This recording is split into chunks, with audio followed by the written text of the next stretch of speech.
La mère rentra chez elle et trouva quelque chose d'anormal chez ses enfants. 2 d'entre eux étaient endormis près de la fenêtre.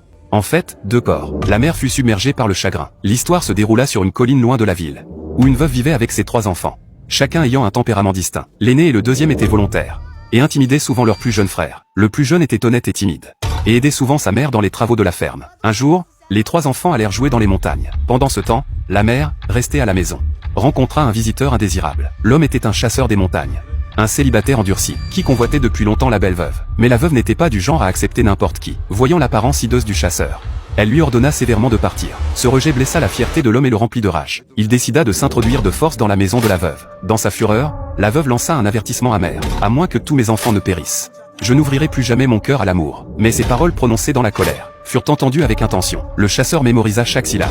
Et c'est cette phrase même qui sema les graines du désastre. Ce soir-là, la mère annonça à ses 3 enfants qu'elle se rendrait en ville le lendemain pour acheter du riz, leur recommandant strictement de ne jamais ouvrir la porte à des étrangers. Puis elle soupira. Si seulement nous avions une charrette. Ils ne se doutaient pas que leur conversation avait été entendue par le chasseur qui se trouvait dehors. Une tragédie approchait silencieusement de leur foyer chaleureux. Tôt le lendemain matin, la mère partit, avec de lourds bagages. Au début, les 3 frères obéirent, et verrouillèrent la porte comme elle leur avait demandé. Mais peu après, un sifflement retentit dehors. Une mélodie joyeuse que seule leur mère fredonnait lorsqu'elle travaillait dans les champs. Les frères étaient perplexes, mais curieux. L'aîné, qui était intelligent, supposa que leur mère avait oublié quelque chose. Il se précipita pour ouvrir la porte afin de gagner des félicitations.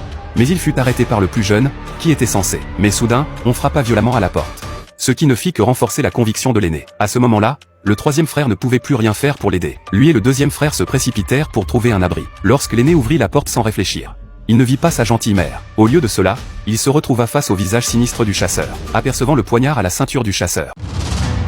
La suite va te surprendre.